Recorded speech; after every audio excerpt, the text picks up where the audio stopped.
Subscribe करें हमारा YouTube channel VK math classes and press the bell icon, जिससे आपको आने वाली हर वीडियो का नोटिफिकेशन मिले सबसे पहले।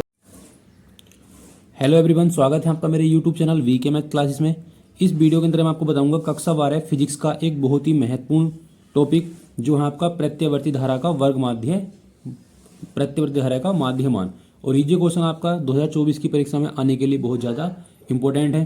तो सबसे पहले हम क्या करेंगे, यहाँ पर हम हेडिंग डालेंगे प्रत्यावर्ती धारा का माध्यमान, और यहाँ पर हम लिखेंगे प्रत्यावर्ती धारा का माध्यमान व दिशा दोनों ही क्या है, आवर्त रूप से परिवर्तित होती रहती हैं। अब इसका मतलब यह है कि जो प्रत्यावर्ती धारा होती है वो आधा चक्कर लगाती है एक दिशा में और आधा चक्कर लगाती है दूसरी दिशा में। अगर हम इसका बनाते हैं ग्राफ, तो ग्राफ आपका इस तरह से बन जाएगा। ये कोई तार है, इस तार के अंदर जो प्रत्यावर्ती धारा प्रवाहित होती है वो ये आधा चक्कर हो जाएगा इस दिशा में और आधा चक्कर हो जाएगा इस दिशा में। तो समय के जो साथ इसका मान व दिशा दोनों ही क्या होते हैं, परिवर्तित होते रहते हैं। तो इसको हम बोलते हैं प्रत्यावर्ती धारा।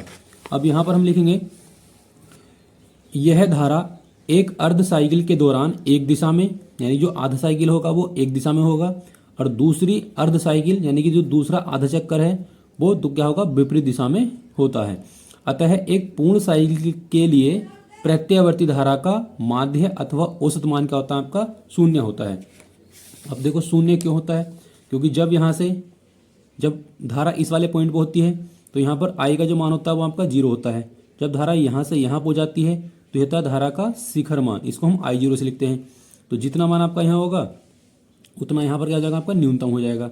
तो अर्ध साइकिल के लिए देखो यहाँ पर आप देख सकते हैं इसका जो मान होगा यहाँ पर न्यूनतम से अधिकतम होगा, फिर अधिकतम से क्या होगा, न्यूनतम होगा।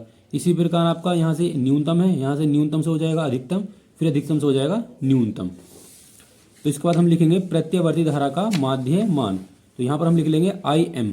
I से आपका है धारा और I से आपका है M से है मीन, बराबर इसका फॉर्मूला है 1/T/2 और इंटीग्रेशन 0 की जो इसकी अपर लिमिट है वो T/2 है और I और dt। अब हम क्या करेंगे, इस I के स्थान पर हम लगा लेते हैं I0 sin ओमेगा t। ये प्रत्यावर्ती धारा का समीकरण है और t बराबर हम लगा लेंगे 2π/ओमेगा। अब हम क्या करेंगे, ये वैल्यू इस वाले फॉर्मूले में यहाँ पर पुट कर देंगे। तो ये आपका बन जाएगा, ये दो तो पलट कर पहुँच जाएगा ऊपर बटे t की जगह हम t का मान लगा देंगे 2π/ओमेगा इंटीग्रेशन 0 t की जगह हम t का मान लगा देंगे। t का मान आपका है 2π और बटे में आपका लिखा हुआ ओमेगा, तो ये बन जाएगा आपका 2 ओमेगा, और I की जगह I का मान लगा देंगे I0 sin ओमेगा t और dt। तो यहाँ आपका 2 से 2 हो जाएगा कैंसिल, ये ओमेगा पहुँच जाएगा ऊपर और बटे बचेगा आपका पाई।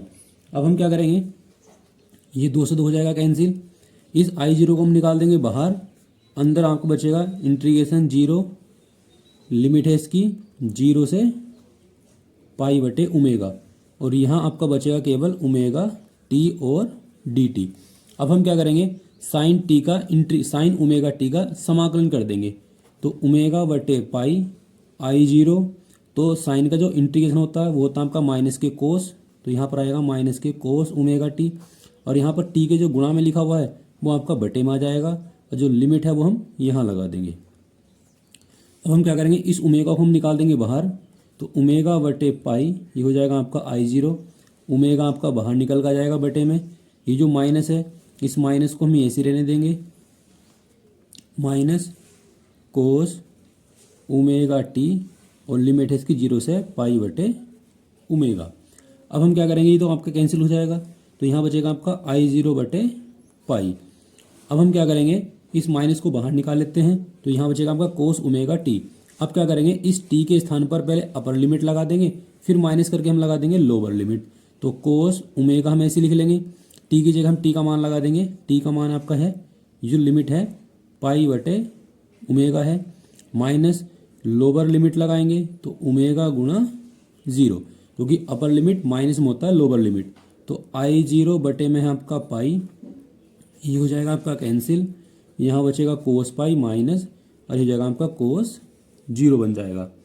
अब हम क्या करेंगे, I0/पाई कोस 180 लिखा हुआ है, क्योंकि पाई का मान 180 होता है, कोस 180 का मान होता है -1 और कोस 0 का मान होता है आपका 1, तो ये हो जाएगा आपका -2। इस -2 किससे गुणा करेंगे तो ये हो जाएगा आपका +2 यानी कि 2i0 बटे पाई। अब हम क्या करेंगे, यहाँ से पाई की वैल्यू लगा देंगे। तो जो पाई की वैल्यू आपको लगानी है वो लगानी है आपको 22/7। तो ये 7 पलट के पहुंच जाएगा ऊपर, तो 2 गुणा i0 बटे में आपका गुणा में आ जाएगा 7 और बटे में आपका रहेगा 22। 2 से हम इसे काट देंगे 11 बार, तो यहाँ बचेगा आपका 7i0 बटे 11। अब हम 7 से भाग करेंगे, 11 से भाग करेंगे 7 को, तो भाग करने पर आपका जो मान निकल कर आएगा वो आएगा आपका 0.637 और ये आ जाएगा प्रत्यावर्ती धारा का माध्य मान। तो इस तरह से आप एग्जाम में इस क्वेश्चन को सोल्व कर सकते हैं।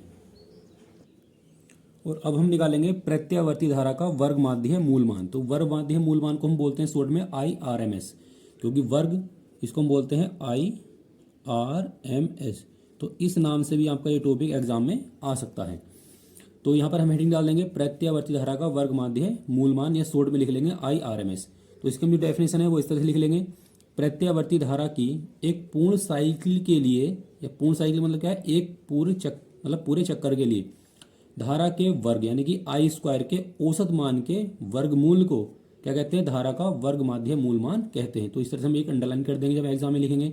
इसे IRMS से क्या करते हैं, प्रदर्शित करते हैं। इसका जो फॉर्मूला है आपका वो है I² के ऊपर क्या का बार का निशान है, 1/t, इंटीग्रेशन लिमिट है इसकी 0 से t, और I² और dt। अब हम क्या करेंगे, इस I की जगह ये वाला मान लगा देंगे और t की जगह हम ये वाला मान लगा देंगे। तो ये आपका बन जाएगा, ये I² बार ऐसे चलता रहेगा, 1/t, t की जगह हम t का मान लगा देंगे 2π/ω, इंटीग्रेशन लिमिट 0, t की जगह t का मान लगा देंगे 2π/ω, और I की जगह I का मान लगा देंगे I0 sin ω/t, और हम इसका कर देंगे पूरे का स्क्वायर। अब ये बन जाएगा आपका ω/2π। लिमिट आपकी 0 जैसे है वैसी रहेगी, इसका हम स्क्वायर खोलेंगे तो हो जाएगा आपका I0² और साइन स्क्वायर ω/t, और ये हो जाएगा आपका dt। अब हम क्या करेंगे, इस I0 को बाहर निकाल देंगे तो ये हो जाएगा आपका ω/I0² बटे 2π, लिमिट आपकी है 0 से 2π/ω, और यहाँ पर लिखा हूँ आपका साइन स्क्वायर ω/t और dt। अब हम क्या करेंगे, साइन स्क्वायर x का इंटीग्रेशन नहीं होता, तो हम क्या करेंगे, यहाँ पर हम फॉर्मूला खोलेंगे cos 2ω/t का। इसका जो फॉर्मूला खोलेंगे हम साइन के पदों में खोलेंगे, तो इसका जो फॉर्मूला होता है आपका वो होता है आपका 1 - 2 साइन स्क्वायर ω/t। अब हम इसका मान निकाल लेंगे, तो इसको हम इधर ले आएंगे और cos t को इसके स्थान पर पहुँचा देंगे। तो ये आपका बन जाएगा, अगर हम पूर्ण वैल्यू निकाल लेते हैं तो ये आपका बन जाएगा 1 - cos 2ω/t, और बटे में आ जाएगा आपका 2। तो हम क्या करेंगे, इसके स्थान पर ये वाली वैल्यू लगाकर सोल्व कर लेंगे। तो यहाँ पर आपका बन जाएगा ω/I0² बटे में आपका 2π है, लिमिट है आपकी 2π/ω, और इस वाले पद की जगह लगा लेंगे हम 1 - cos 2ω/t, और बटे में आ जाएगा आपका 2, और ये हो जाएगा आपका dt। अब हम क्या करेंगे, इस 2 को बाहर निकाल लेंगे, तो ω/I0² बटे हो जाएगा आपका 4π, और लिमिट इसकी आपकी 0 से 2π/ω। यहाँ बचेगा आपका 1 - cos 2πt और dt। तो ω/I0² बटे 4π, 1 का इंटीग्रेशन जो होगा हम t के सापेक्ष कर रहे हैं, तो 1 का इंटीग्रेशन हो जाएगा आपका t, माइनस कोस का जो इंटीग्रेशन होता है वो होता है आपका साइन। तो यहाँ पे लिख लेंगे साइन 2ω/t, और यहाँ पर आप देख सकते हैं इसके t के जो गुणा में लिखा हुआ वो 2π लिखा हुआ है, वो 2ω, तो बटे में आएगा आपका 2ω, और लिमिट आपकी जैसे हम वैसे ही रहने देंगे। अब हम क्या करेंगे, ω/I0² बटे में लिख लेंगे 4π। अब इस t के स्थान पर पहले हम अपर लिमिट लगाएंगे, फिर माइनस करके हम लगाएंगे लोअर लिमिट। तो यहाँ पर आपका बन जाएगा 2π/ω माइनस, इसको हम इस तरह से लिख लेंगे बटे वाले ω को, और इस t की जगह लगाना हमें 2π/ω। तो यहाँ लिख लेंगे साइन 2ω गुणा 2π/ω। तो ये तो हो जाएगी आपकी अपर लिमिट, माइनस करके जब हम लोअर लिमिट लगाएंगे तो इसके टी के स्थान पर हम लगा देंगे 0। अब यहाँ भी हम 0 लगाएंगे, लेकिन हम जब लोअर लिमिट लगाते हैं तो माइनस लगाना पड़ता है, तो माइनस आपका पहले से ही है और एक माइनस हमें लगाना है, तो ये बन जाएगा आपका माइनस माइनस प्लस। तो साइन 2 ओमेगा गुणा में आपका 0 है, और जो बटे में आपका 2 ओमेगा वो हम ऐसे ही लिख लेंगे। अब ओमेगा I0 स्क्वायर बटे 4 पाई, और यहाँ लिखा हुआ है 2 पाई बटे ओमेगा माइनस, ये ओमेगा से ओमेगा हो जाएगा आपका कैंसिल, यहाँ बचेगा आपका 2 ओमेगा, और ये हो जाएगा आपका साइन 2 गुणा 2 यानी कि 4 पाई, ये बन जाएगा आपका 0, ये भी बन जाएगा आपका 0। तो यहाँ पर हम लिख लेंगे साइन 0। अब हम क्या करेंगे, ओमेगा I0 स्क्वायर बटे 4 पाई 2 पाई बटे ओमेगा माइनस, यहाँ पे लिखा हुआ साइन 4 किससे गुणा करेंगे तो हो जाएगा आपका यानी कि 720 हो जाएगा। तो साइन 720 का जो मान होता है वो होता है आपका 0। तो 1/2 पाई गुणा में आपका बन जाएगा 0, और साइन 0 का मान 0, तो ये पूरा पद तो 0 बन जाएगा। तो यहाँ आपका क्या बचेगा, यहाँ बचेगा आपका ओमेगा I0 बटे 4 पाई और गुणा में 2 पाई बटे ओमेगा। अभी ओमेगा से ओमेगा हो जाएगा कैंसिल, ये पाई से भी हो जाएगा आपका पाई कैंसिल। तो आपका यहाँ क्या बचेगा, यहाँ पर हम लिख लेंगे,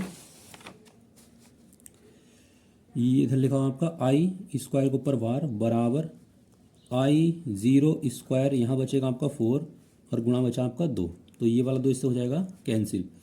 तो ये हो जाएगा आपका I0 के ऊपर वार मतलब I स्क्वायर वार बराबर I0 स्क्वायर बटे 2। अब हम क्या करेंगे, यहाँ पर हम लिखेंगे